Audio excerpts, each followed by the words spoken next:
नमस्कार साथियों, स्वागत है आपका जेके गुरु जी क्लासेस के यूट्यूब चैनल में। जैसा कि आप जानते हैं कि आपके इस चैनल पर राजस्थान की जो नवीनतम भूगोल है उससे संबंधित जो क्लास है वो आ रही है और उसमें हमारे राजस्थान के जो ऐतिहासिक और भौगोलिक शब्दावली है वो बड़ा टॉपिक चल रहा है, जिसकी दो क्लासे है वो आपने पूर्व में मैं आशा करता हूँ कि आपने देखे होंगे और उस टॉपिक से जब जुड़ा हुआ आपके जो तीसरी क्लास रहने वाली है और इस टॉपिक से जुड़ी हुई आपकी अंतिम क्लास है वो आपके रहेगी। इससे पहले मैंने बहुत सारे जो टॉपिक है वो कवर किए हैं। अगर आपने वो टॉपिक भी नहीं देखे तो वो भी आप जरूर देखिएगा, क्योंकि अगर आप जैसे जरूर लगातार देखते रहोगे तो धीरे धीरे आपके जो भूगोल वाले जो टॉपिक है उनको धीरे धीरे पकड़ आपके बनती रहेगी। तो आज शुरू करते हैं आपके आज की क्लास में। तो आज की क्लास आपके रहने वाली है आपके ऐतिहासिक और भौगोलिक शब्दावली के बारे में और इसके बारे में जो ये पार्ट थर्ड है वो रहने वाला है। तो अगर चैनल पर नए हो तो चैनल को सब्सक्राइब जरूर करिएगा और वीडियो अच्छा लगे तो लाइक और शेयर जरूर करिएगा। आज का पहला पॉइंट हमारे ऊपर मार्ग क्षेत्र। ये क्षेत्र है वो आपके जो बैसोगढ़ है वहां से लगाकर जो बिजली तक का क्षेत्र है वो आपके ऊपर वाले क्षेत्र में आता है, जबकि एक बैसोगढ़ है वो आपके पड़ता है चित्तौड़गढ़ में। चित्तौड़गढ़ है उसमें आपके जो ऊपर वाला क्षेत्र है वो पड़ता है और ऊपर वाला क्षेत्र है वो आपके बैसोगढ़ में लगाकर जो बिजली तक का क्षेत्र है वो पूरा क्षेत्र है वो आपके ऊपर माल के नाम से जाना जाता है। अगला बात की जाए आपके छप्पन के मैदान के बारे में, तो छप्पन का जो मैदान है वो आपके बांसवाड़ा और प्रतापगढ़ क्षेत्र है उस क्षेत्र वाला जो उसका क्षेत्र है वो आपके छप्पन वाला मैदान है वो कहलाता है, जिसमें आपके 56 गांवों का समूह है। उस समूह को आपके ऊपर वाला क्षेत्र कहते हैं। और साथ ही इस क्षेत्र में आपकी जो माही नदी बहती है तो माही नदी के जो बेसिन क्षेत्र है उस क्षेत्र को आपके 56 का मैदान के नाम से जाना जाता है। यानी बात की जाए 56 के मैदान के बारे में तो जो माही नदी का जो बेसिन क्षेत्र है और वो क्षेत्र जो कि बांसवाड़ा और प्रतापगढ़ में स्थित है उस क्षेत्र को आपके 56 के मैदान के नाम से जाना जाता है। अगली बात की जाए आपके नाली क्षेत्र। नाली क्षेत्र की बात की जाए तो ये आपके गगन नदी के जो बेसिन क्षेत्र है उस क्षेत्र को आपके नाली नामक क्षेत्र के नाम से जाना जाता है। यानी नाली बेसिन या नाली क्षेत्र है वो आपके गगन बेसिन है उसके बारे में बताता है, जबकि 56 का मैदान है वो आपके माही बेसिन के बारे में बताता है। साथ ही माही बेसिन से आपके जो पट्टागढ़ क्षेत्र है उसे कांडल के नाम से जाना जाता है, जो कि मैंने पिछले क्लास में आपके बताया था, तो अगर वो भी आपने देखा होगा। इसमें बात करूँ मैं नाली क्षेत्र के बारे में, तो नाली क्षेत्र है वो आपके गगन नदी है उसके पहाड़ क्षेत्र को आपके नाली क्षेत्र करते हैं और गगन नदी है वो आपके हनुमानगढ़ जिले में से बहती है। इस कारण कह सकता हूँ कि नाली वाला क्षेत्र है वो क्षेत्र आपको हनुमानगढ़ जिले में आपको देखने को मिलेगा। अगले बात की जाए आपके नहर की, तो नहर होता है जिसका शाब्दिक अर्थ होता है आपके लहराता हुआ समुद्र।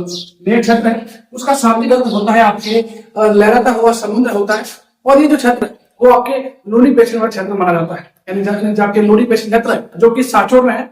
सांचौर वाले क्षेत्र में जहां जहां लोनी नदी बहती है और उस लोनी नदी के जो बेसिन क्षेत्र है उसके आसपास का क्षेत्र है वो सारा आपके नहर के नाम से जाना जाता है। तो नहर हो जाएगा आपके लोनी बेसिन का क्षेत्र है वो हो जाएगा आपके नहर क्षेत्र और उसका शाब्दिक अर्थ होता है आपके लहराता हुआ समुद्र। और आपके जो क्षेत्र है वो आपके सांचौर वाला जो क्षेत्र है उसको क्षेत्र को आपके नहर कहते हैं। नेक्स्ट बात की जाए आपके गुजरात क्षेत्र के बारे में बात की जाए तो गुजरात है ये आपके क्षेत्र आपके मारवाड़ में आता है। यानी जो ये मारवाड़ वाला हिस्सा है क्षेत्र को आपके गुजरात के नाम से जाना जाता है। और इसके लिए आपके जो हेंगसांग जो चीनी आते हेंगसांग थे जब भारत में आपके उन्होंने दौरा किया उन्होंने इस क्षेत्र को गुजरात का क्षेत्र है जो कि मारवाड़ का हिस्सा है उसके लिए आपके जो मरु प्रदेश है उसके लिए मरु प्रदेश शब्द है वो संबोधित किया था। यानी इस क्षेत्रों को इन्होंने अपनी जो पुस्तक थी उसमें मरु प्रदेश नाम से आपके इंगित किया था। ठीक है, तो ये भी थोड़ा आपको साथ में ध्यान रखिएगा। नेक्स्ट बात की जाए आपके गोरबा क्षेत्र, तो गोरबा क्षेत्र है ये एक प्रकार से मारवाड़ क्षेत्र जो कि जिसमें आपके जोधपुर संभाग जैसे मारवाड़ है उस मारवाड़ में आपको दो चीज देखने को मिलेंगी, एक तो आपके पूरा जोधपुर संभाग और दूसरा पूरा आपके पाली संभाग। यानी तो आपके जोधपुर संभाग और एक आपके पाली संभाग,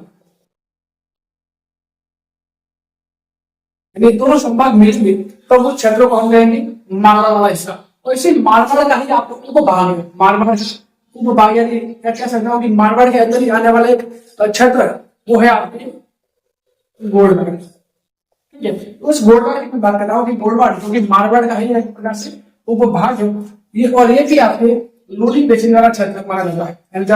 यानी जिन क्षेत्रों में लोनी नदी बहती है उस लोधी नदी का वेस्टर्न क्षेत्र है वो आपके गोडवाड़ के नाम से जाना जाता है। और गोडवाड़ से अगर बड़ा क्षेत्र बात करूं तो आ जाएगा आपके मारवाड़, यानी कि मात्र से ये पूरा क्षेत्र है वो तो हो जाएगा आपकी मारवाड़ वाला, लेकिन मारवाड़ के अंदर आने वाला क्षेत्र है वो हो जाएगा आपके गोडवाड़ वाला क्षेत्र आ जाएगा। ठीक है, और इसमें गोडवाड़ में कौन कौन से क्षेत्र आते हैं उसकी बात करूं तो एक तो आता है आपके इसमें सिरोही, एक तो आता है इसमें सिरोही, इसमें जालोर है, पाली है, सासोर है, और नागौर और बाड़मेर की बात की जाए इन दोनों का जो कुछ हिस्सा है, नागौर और बाड़मेर है, उन दोनों का कुछ हिस्सा है वो आता है आपके गोडवाड़ वाला क्षेत्र में आता है। बाकी अभी मैंने बताया कि सांचो क्षेत्र, सांचो क्षेत्र में जो नेहर क्षेत्र में देखने को मिलता है, तो नेहर क्षेत्र में कहीं ना कहीं आपके गोडवाड़ का उपभाग देखने को मिलता है, यानी ऐसा मान सकते पूरा वाला हिस्सा है वो हो जाएगा आपके मारवाड़। मारवाड़ के अंदर कुछ हिस्सा है जिसे हम गोडवाड़ के नाम से कहते हैं, गोडवाड़ के अंदर कुछ हिस्सा है जिसे हम नेहर के नाम से जानते हैं। तो बात शब्दावली याद रखेगा, सबसे बड़ा क्षेत्र है मारवाड़, मारवाड़ के अंदर आता है गोडवाड़, और गोडवाड़ के अंदर आता है आपके नेहर। ठीक है, ये सारी बातें आप ध्यान रखिएगा और सारों को आप एक प्रॉपर कॉपी में नोट्स बनाकर जरूर लिखेगा ताकि आपको रिवाइज करने में आसानी हो। चलते हैं आप अगले बिंदु की ओर। अगला बिंदु हमारे पास है आपके जम्बूसरण। ये जम्बूसरण शब्द है, ये आपके रीछ बाहुल क्षेत्र है, उस क्षेत्र को आपके जम्बूसरण के नाम से आपके जाना जाता है। और ये जम्बूसरण क्षेत्र है वो आपके केशवरायपाटन, जो कि वर्तमान में बूंदी में, केशवरायपाटन कहाँ है तो आपके बूंदी में देखने को मिलता है। और इस केशवरायपाटन के आसपास वाला शब्द, आसपास वाला क्षेत्र है, उस क्षेत्र को आपके जम्बूसरण के नाम से जाना जाता है। ये भी थोड़ा आपको याद रखेगा, नया शब्द है और कई बार आपको एग्जाम में देखने को भी मिल सकता है। उनका बात की जाए आपके बदानक, तो बदानक की बात की जाए तो आपके ये बदानक शब्द है वो आपके बयान, जो कि वर्तमान में आपके भरतपुर में, वर्तमान में आपके भरतपुर में है। और इस बदानक है वो आपके बयानक के आसपास के क्षेत्र है, उस क्षेत्र को आपके बदानक के नाम से जाना जाता है। नेक्स्ट बात की जाए आपके मेड़ांतक, ये शब्द है वो आपके मेड़ता के आसपास, यानी आपके मेड़ता के आसपास मेड़ांतक है, ये आपके मेड़ता के जो आसपास का क्षेत्र है उसको आपके मेड़ांतक के नाम से जाना जाता है। नेक्स्ट बात की जाए, ये थोड़ा ध्यान रखिएगा कि तो आपको एग्जाम में दो शब्द देखने को मिलते हैं, एक तो गोपालपाल और एक आपके गोपालपुर। लगभग दोनों सेम में दिखा देता है, लेकिन पीछे कुछ दो अक्षरों में आपको कुछ फर्क देखने को मिलता है। और ज्यादातर एग्जाम में जब एग्जाम के प्रश्न की वजह से दोनों को इंटरचेंज कर लेते हैं। ठीक है, थोड़ा ध्यान रखना कि आपके गोपालपाल की बात की जाए तो ये कहता है आपके करोली को कहते हैं। गोपालपाल शब्द है वो आपके करोली के लिए आपके उपयोग में आता है, जबकि गोपालपुरा वो आपके चूरू के लिए काम आता है। अब याद कैसे रखोगे तो देखो, गोपालपुरा में तो ऊ की मात्रा दिखाई देती है, गोपालपुरा में आपके ऊ की मात्रा दिखाई देती है, और चूरू में भी आपके ऊ की मात्रा दिखाई देती है।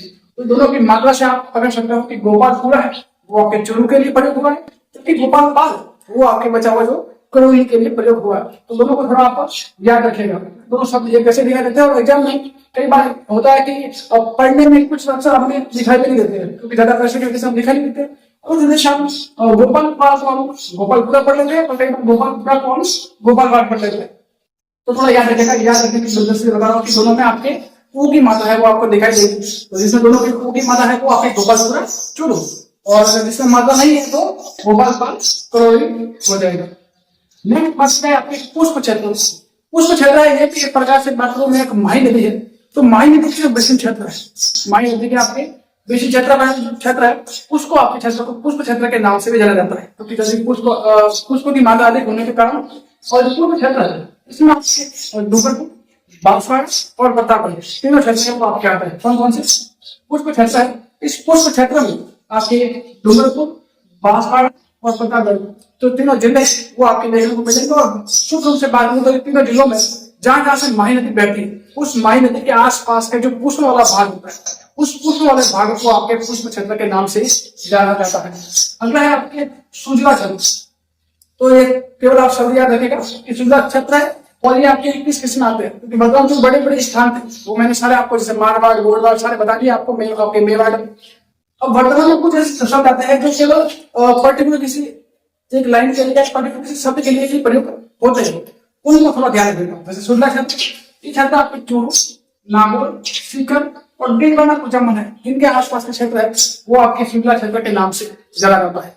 अब इंपॉर्टेंट बात आपके तीन क्षेत्र है, एक आपकी गिलवा, एक आपकी मंगला और एक आपके भागल, क्योंकि तीनों शब्द आपके एक जैसे ही और शब्दों के अर्थों में भी लगभग एक जैसे आपके होता है।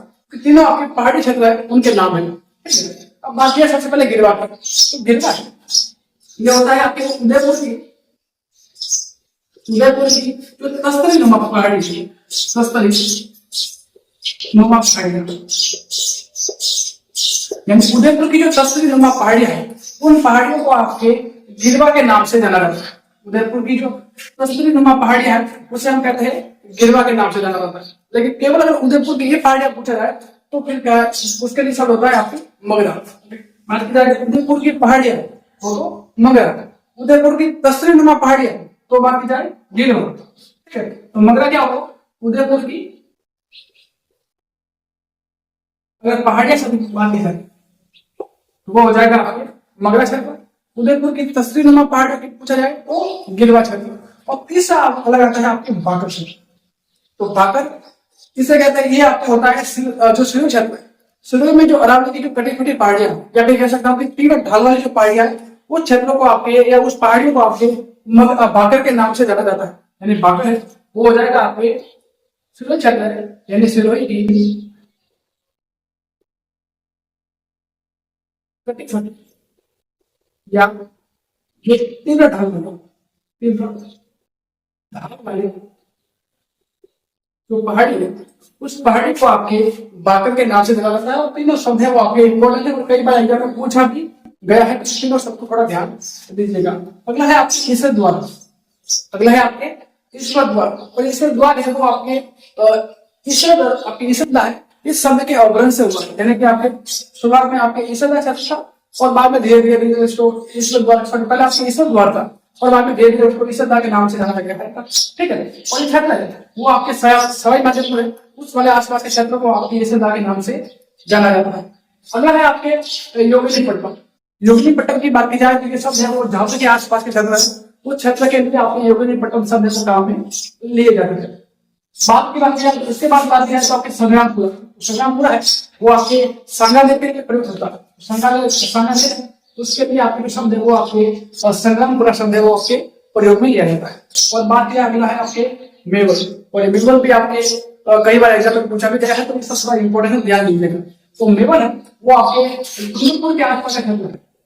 मेवल है वो आपके डूंगरपुर है उसके आसपास का क्षेत्र आपके मेवल के नाम से जाना जाता है। और साथ ही कुछ क्षेत्र है वो आपके उदयपुर का भी आता है।